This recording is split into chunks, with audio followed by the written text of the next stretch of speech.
How's it going, everyone? May God bless each and every one of you. Welcome to the Respect and Pray Show. I am your host, Miguel Mike Medina, Triple M. And on this interview, on this video, this episode, I have someone who is climbing up the charts. He has written for so many things, for NFL, for golf, gaming, baseball. He's a young man with a huge dream. He loves to write about sports. He likes to write about so many different things. And I just had to get him for this interview because we need to put more people, we need to give them more exposure, that people don't have a massive following, that people are just starting off their careers. That's one of the biggest reasons why I created the Respect and Pray Show. But I'm very happy that this gentleman took the time to do this interview with me. So stick around. Hope you like it because it's a good one. And I mean it, it's a good one.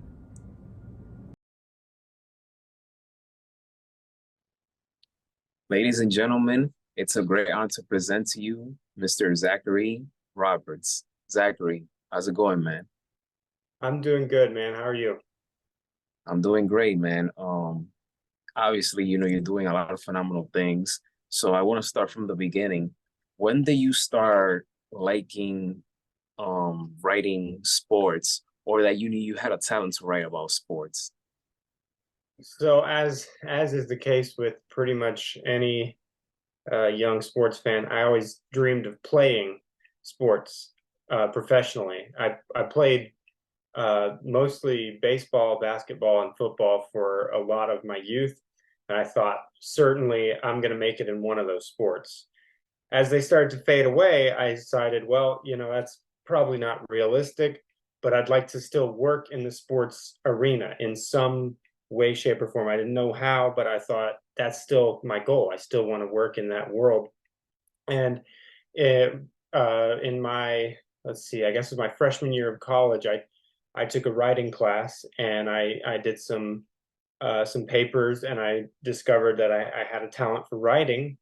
And from then on, I said, well, there you go. There's my path. I can combine those two things. I have a skill for writing and a passion for sports and a desire to work in that world. And I think I found my avenue now. I can definitely relate because I first wanted to be a baseball player, but I didn't, me personally, I gotta admit, I didn't do my due diligence or dedicate myself to become the best baseball player that I could be. But then I decided that just like you, I wanted to do something around sports, and everything happens for a reason. And I'm happy that we get to do what we do. Besides playing, we could get to write or create content, whatever the case may be. So I definitely hear you on that. Who are some of your favorite sports writers? I love Jeff Passan for ESPN. He does a ton of baseball work. I think he is probably the best sports journalist out there. I really enjoy his stuff, and I he does stuff where he, like, obviously he does his hard reporting, but then he'll come somewhere and like just sort of join the content world and just do fun stuff. Like, I saw him on a podcast recently, and he was talking about if Babe Ruth was transported to the modern day, he'd be terrible at baseball. And it's refreshing to see someone who's so skilled and talented and clearly has a really important role in this world, who's also just out there having fun, enjoying this game that we all love. Yeah, Jeff Pazan is one of those guys that he's just constantly working and updating everyone what's going on. Um, I gotta mention other guys as well that grabbed my attention. Tim Kirchin, um, Peter Gammons, the legend. Mm-hmm. So many. Tom Verducci is good as well. But yeah, I definitely hear you on that. So um,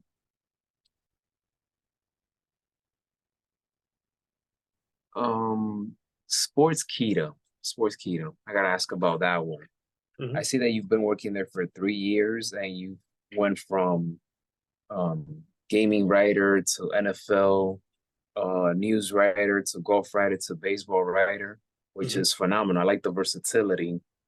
Um, What made you want to write about gaming? And if so, if you own any game consoles, what were they? But yeah, so I have two questions for that. Yeah, so I at first I was just I got out of college and if you're not working for like a newspaper, you kind of have to look for more niche things. Like obviously the goal is to one day work for a huge, sports company, ESPN, Sports Illustrated, something of that caliber. But you're never going to start out doing that. So you have to start somewhere. You got to get your foot in the door. And at a certain point, I realized I just needed to get my foot in the writing door in general. It didn't have to be sports writing. I could keep trying for that, but once I got in and got some experience writing professionally, then I could go on. And that's exactly what I did. I started working there with gaming, and then I saw a posting for the NFL job, and I thought, well, I'm established with this company, and that ended up, parlaying itself and, into two or three and more roles with the same company, but moving around with different areas. How did Sports Keto came about? How's that culture like?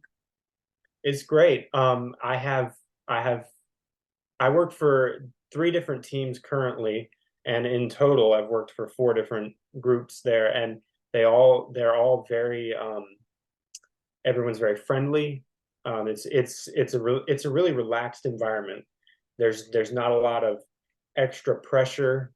It's very I feel I have a very good relationship with the people I work with, and it's more of, a team based. We're all doing this together than a sort of, you're my boss and I'm below you. We're all on this journey working towards a goal together, and it's palpable with the environment. What is the most difficult part about being a writer?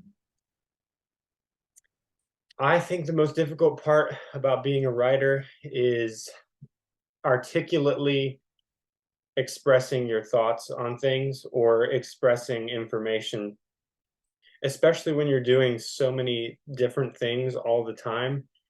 it's it's your mind is sort of on all of those things, and you have to hone in on whatever you're writing about. Then writing's not an easy skill just in general, but when you're doing it in a fast paced style, and you're getting content out frequently, you really have to focus and not get ahead of yourself or not think back. You have to zone in on, this is the story I'm writing right now about this.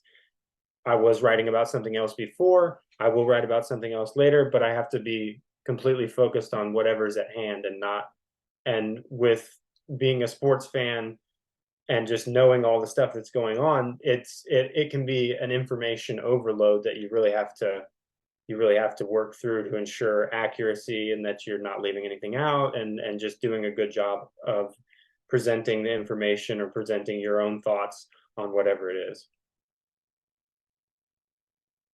I gotta ask you a question about golf since you did get to write for golf at some point.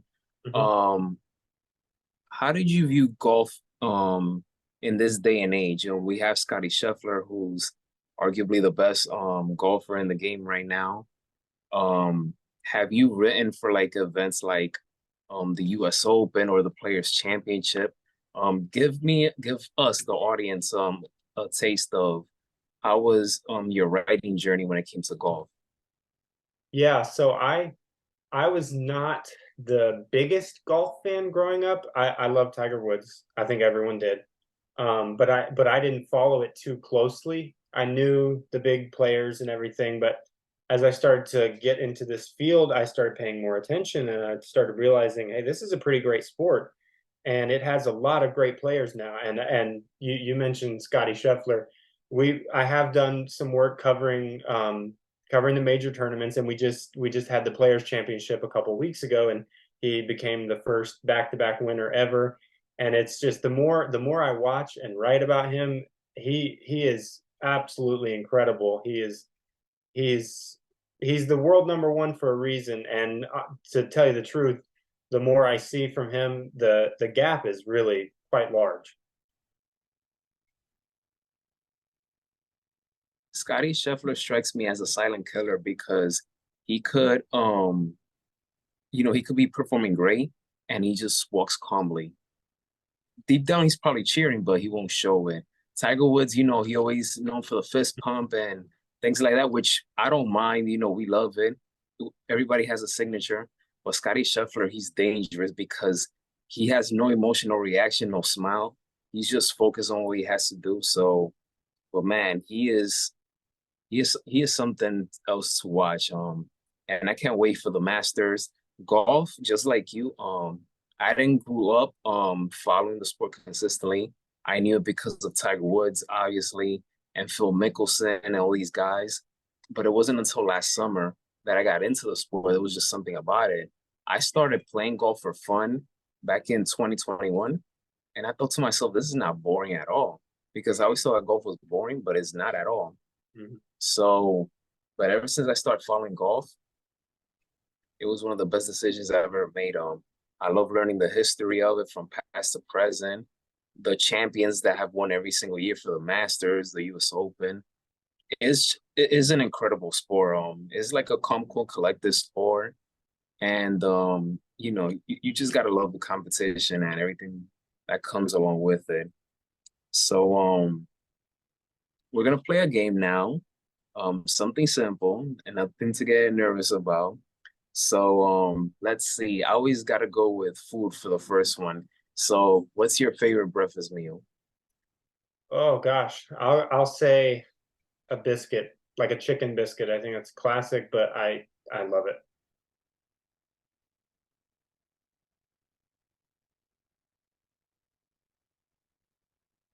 Which one you rather cover? NBA Finals or World Series? I'm gonna go with World Series. I growing up, baseball was my favorite sport to watch. It's the one I played the longest, so I have a deeper connection there. So I'll go World Series.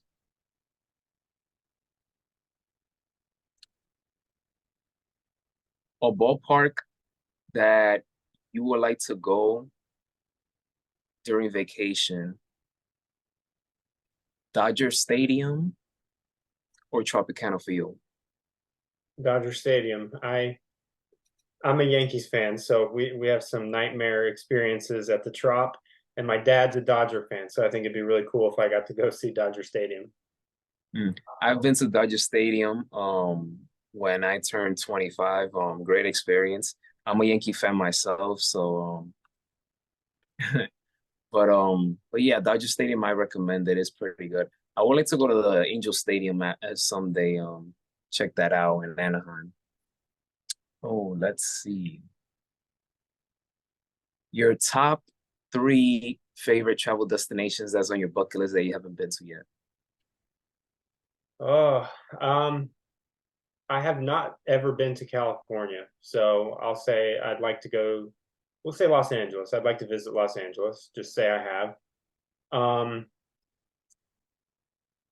I would also like to go to Toronto. I've been out of the country a couple of times, but I have never gone north to go out. So I'd like to visit Toronto.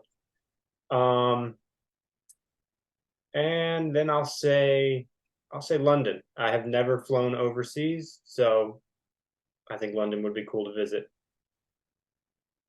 Good options, good options.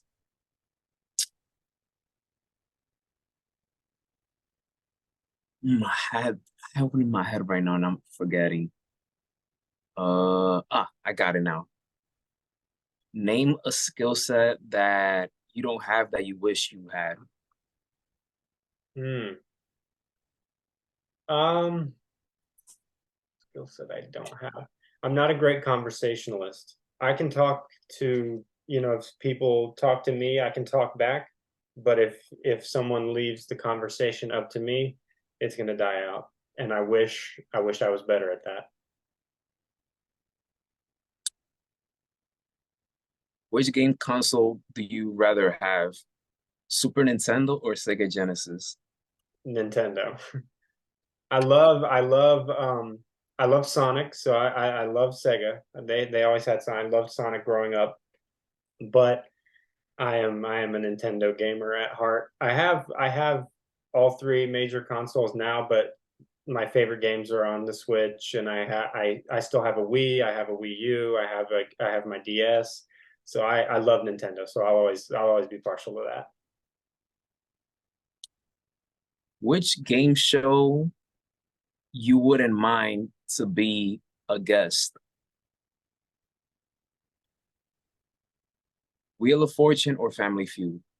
Family Feud. I think it's a little easier to win that one, and you go up there as a team, and it's not just me. I'm not relying solely on myself to come away with some money. I'll take some family members with me, and we'll have a better shot.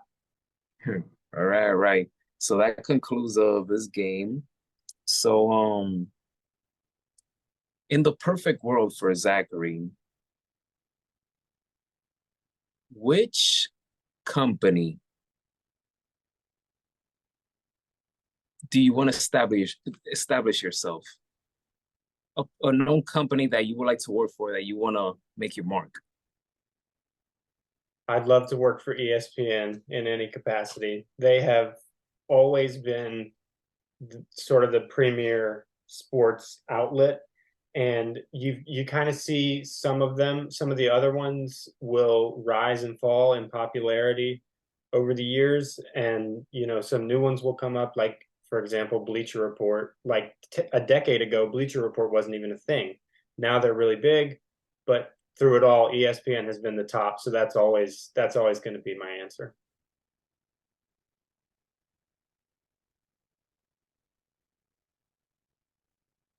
What's the best article that you feel that you've written so far?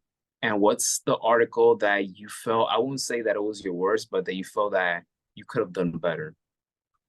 So for the best one, I don't know if it was my best writing per se, but I once wrote um, an article that was sort of comparing Cam Newton, who is my all-time favorite NFL player, and Lamar Jackson. And I got to go into and break down all the similarities that they have, and sort of how they're for a while their teams sort of had the same mentality surrounding them, like, hey, this guy's really good. We're not going to worry, like he'll just carry us. We don't have to give him too much help. And so I got to sort of go in depth on one of my, I guess, one of my hot takes that I've always had, and I got to really expound upon it. And so I think I did a good job presenting the arguments, and I really enjoyed that one. That one sticks out to me. I don't know that I have a particular article that comes to mind. There have undoubtedly been some where I've struggled a little bit more with portraying the information and getting things out.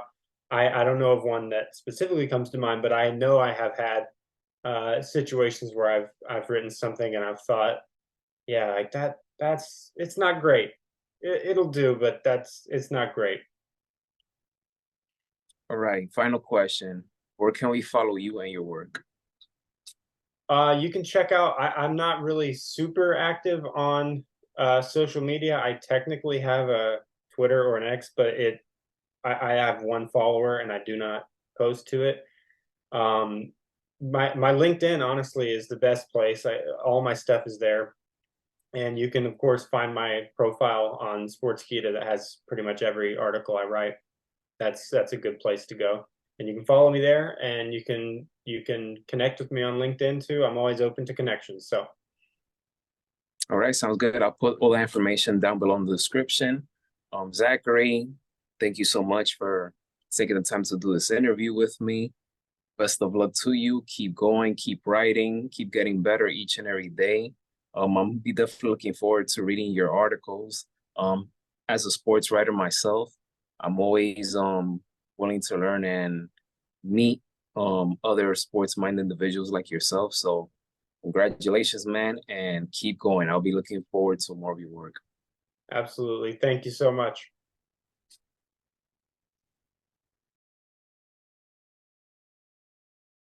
Well, I hope you guys enjoy the interview, and you guys know what time it is now. So please feel free to hit that thumbs up. Don't forget to hit that subscribe button. And as always, you know the message. Have mutual respect, mutual love, and mutual admiration. So stay tuned for the next episode of Respect and Pray Show. Take care, everyone.